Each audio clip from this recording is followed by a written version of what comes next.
कहानी की शुरुआत होती है स्पेस से, जहां पर हमें एस्ट्रोनॉट्स को दिखाया जाता है जो अपने स्पेस स्टेशन के कुछ पार्ट्स को बदल रहे होते हैं और तभी उनके स्पेसशिप के ऊपर बहुत बड़ी चीज आ जाती है जिसकी आवाज वो बर्दाश्त नहीं कर पाते। वहीं दूसरी तरफ अर्थ पर हमें कुछ दोस्तों को दिखाया जाता है जिसमें ब्रैंडन, चार्ली, एनी, रॉब और रॉब की गर्लफ्रेंड कारा होते हैं। ये सब के सब फार्म हाउस पर छुट्टियां बिताने के लिए जा रहे हैं। रास्ते में पेट्रोल डलवाने के लिए गैस स्टेशन पर रुकते हैं जहां पर ब्रैंडन नोटिस करता है कि वहीं पर खड़े एक ट्रक पर खून लगा हुआ है और जब वो उसके पास जाता है तभी वहां पर एक आदमी आ जाता है जिसका नाम हंटर है। ब्रैंडन से कहता है कि तुम्हें मेरे ट्रक के पास नहीं आना चाहिए था और ब्रैंडन को पकड़ लेता है, लेकिन तभी वहां पर चार्ली आ जाता है। चार्ली हंटर से कहता है कि हम यहाँ से जा रहे हैं, जिसके बाद हंटर ब्रैंडन को छोड़ देता है और ये पांचों के पांचों अपनी गाड़ी से अपने सफर पर आगे निकल पड़ते हैं। जल्दी ये उस फार्म हाउस उस जगह पर पहुंच जाते हैं जहां के लिए निकले थे।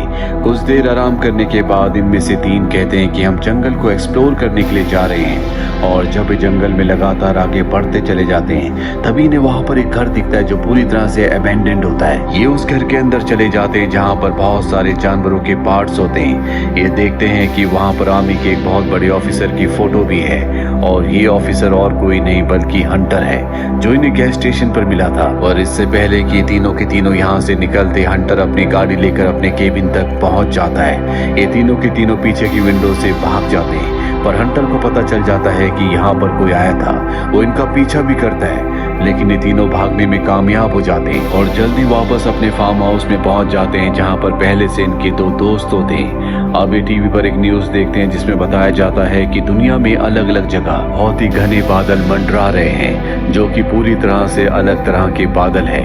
ये बाहर जाकर देखते हैं कि इनके आसपास भी उसी तरह के बादल हैं पर ये इस बात को पूरी तरह से इग्नोर कर देते हैं। वहीं यूएस आर्मी की एक मीटिंग को दिखाया जाता है जहां पर यूएस आर्मी के ऑफिसर्स आपस में बात कर रहे होते हैं कि ये जो बादल हैं ये असल में एलियंस हैं जो सन 1960 में भी धरती के आसपास आए थे, जिन्हें दो एस्ट्रोनॉट्स ने देखा था। दरअसल कहानी की शुरुआत में दो एस्ट्रोनॉट्स ने जो अपने ऊपर अजीब सी चीज देखी थी वो यही एलियंस थे और वो बात 1960 की थी जिसे कई दशक बीत चुके हैं। और अब उन दोनों एस्ट्रोनॉट्स में से एक एस्ट्रोनॉट को ये अपने पास बुलाते हैं। वो एस्ट्रोनॉट बताता है कि एलियंस ने हमें अगवा किया था जिसके बाद हमारे ऊपर बहुत सारे एक्सपेरिमेंट्स हुए थे जो कि बहुत ही पेनफुल थे। कुछ वक्त के बाद एलियंस ने इन्हें वापस धरती पर छोड़ दिया था, जिसके बाद इन्होंने नासा को और कई न्यूज चैनल्स को इनके ऊपर जो भी बीती थी उसके बारे में बताया, लेकिन न्यूज चैनल्स ने इनके ऊपर विश्वास नहीं किया। सब इन्हें पागल समझ रहे थे और अब एक बार फिर से वही एलियंस लौट आए हैं। रात को दिखाया जाता है कि एलियंस का एक स्पेसशिप क्लाउड से नीचे आता है और उसमें से एक स्पेस शटल बाहर निकलता है। इसे दूर से हंटर देख रहा होता है क्योंकि हंटर यो दूसरा एस्ट्रोनॉट है जिसे एलियंस ने अगवा किया था। और अब जब वो स्पेस शटल धरती के करीब आता है तो हंटर को और उसके उस दूसरे साथी एस्ट्रोनॉट को जो कि अब आर्मी वालों के पास हैं, इन दोनों को कुछ होने लगता है। स्पेस शटल अब फार्म हाउस के पास गिरता है जहां पर वो पांचों के पांचों दोस्त है। कारा उसे देख लेती है जिसके बाद वो पूरी तरह से फ्रीज हो जाती है। उसका बॉयफ्रेंड रॉब वहां पर आता है लेकिन अगले पल वो बेहोश हो जाती है।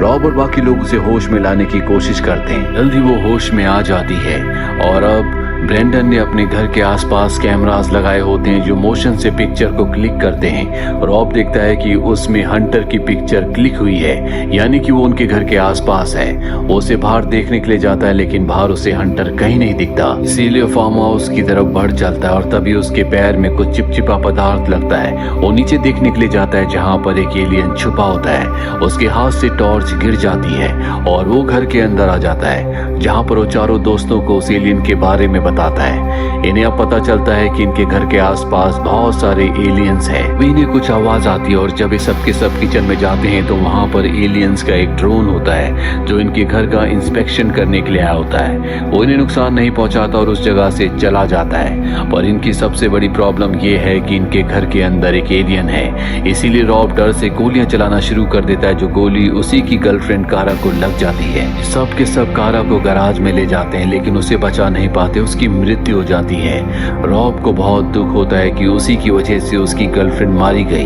वो अपना आपा खो देता, वो सब पर गोलियां चलाने लगता है। इसीलिए ब्रैंडन उसके ऊपर हमला करके उसे बेहोश करके अपने साथियों के साथ यहाँ से गाड़ी से निकल जाता है। पर जल्द ये देखते हैं कि इनके सामने रॉब है जो कि होश में आ चुका होता है। उसके हाथ में गन होती है। वो इनके ऊपर शूट करके इनकी गाड़ी को पलट देता है। पर तभी उसके ऊपर एलियन शिप आता है जिसमें से रोशनी निकलती है और वो रॉब को रोशनी के साथ अपने स्पेसशिप में खींच लेते हैं। ब्रैंडन और उसके दोनों साथियों को ये देखकर अपनी आंखों पर विश्वास नहीं होता। ये तीनों की तीनों भागने लगते हैं और तभी ब्रैंडन का पैर एक ट्रैप में फंस जाता है जो कि हंटर ने यहाँ पर बेयर को पकड़ने के लिए लगाया होता है। ब्रैंडन चाहकर भी अपने आप को छुड़ा नहीं पाता, वो बहुत ज्यादा डर जाता है। तभी उसे एहसास होता है कि उसके आसपास कोई है।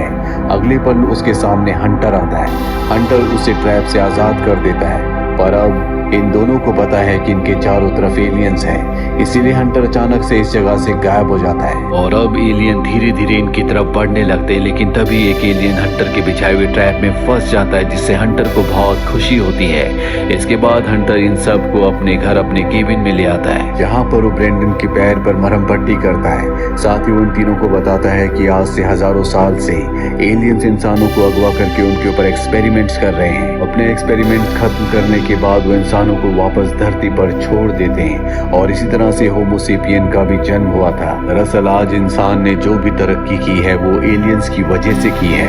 वो इंसानों को यहाँ से अगवा करके ले जाते हैं, उन्हें अपग्रेड करके वापस धरती पर छोड़ देते हैं। हमें भी एलियंस ने अगवा किया था, उन्होंने हमारे ऊपर एक्सपेरिमेंट किए और एक दिन अचानक से उन्होंने धरती के बीचों बीच रेगिस्तान में हमें छोड़ दिया, जिसके बाद हमें कुछ भी याद नहीं था कि हमारे साथ क्या हुआ था।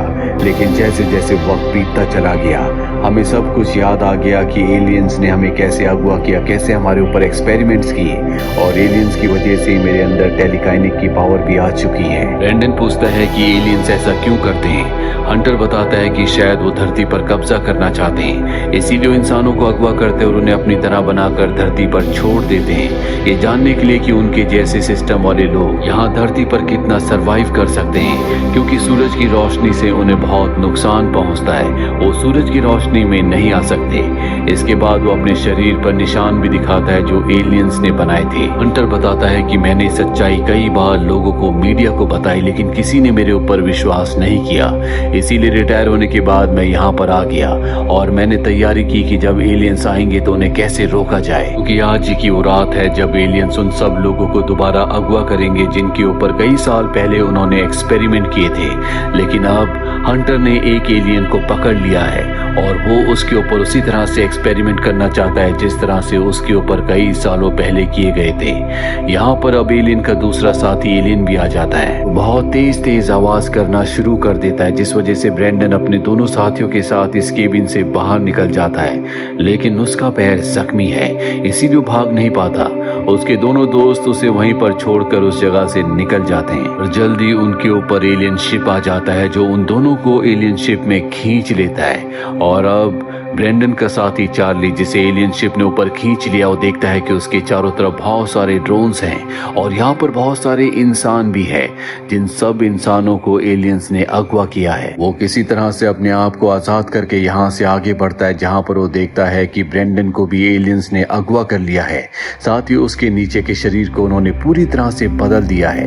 एलियंस यहाँ पर इंसानों के शरीर के अलग अलग हिस्सों पर एक्सपेरिमेंट्स कर रहे होते हैं जिसमें सबसे मेन हिस्सा इंसान का दिल और दिमाग है। चार्ली देखता है कि उसके सभी साथियों को एलियंस ने पकड़ लिया है, उन्हें खास तरह के लिक्विड में डुबाया गया है। चार्ली अपने एक साथी को निकालने की कोशिश करता है लेकिन तभी एलियंस उसे आकर बेहोश कर देते हैं, जिसके बाद अब वो उसके ऊपर भी एक्सपेरिमेंट करते हैं जिससे उसे बहुत पेन होता है और अगले पल वो बेहोश हो जाता है। जब उसे होश आता है तो वो धरती पर होता है। उसके शरीर पर अजीब से निशान होते हैं, ठीक उसी तरह से जिस तरह से हंटर के शरीर पर थे। उसे अपने बाकी दोस्त भी मिल जाते हैं लेकिन इनमें से किसी को भी याद नहीं होता कि एलियंस ने इन सब को अगवा किया था। वहीं पूरी दुनिया में न्यूज आ रही होती है कि एलियंस धरती पर आए थे जहां उन्होंने कई सारे लोगों को अगवा किया, लेकिन किसी कारण से उन्होंने सबको वापस छोड़ दिया। लेकिन अब गवर्नमेंट उन सब लोगों को पकड़कर क्वारंटीन कर रही है। उनके शरीर पर अजीब से निशान है और जब भी पांचों देखते हैं तो इनके शरीर पर भी अजीब से निशान होते हैं। सबसे अजीब बात यह होती है कि कारा, जिसे गलती से रॉब ने मार दिया था वो भी अब जिंदा है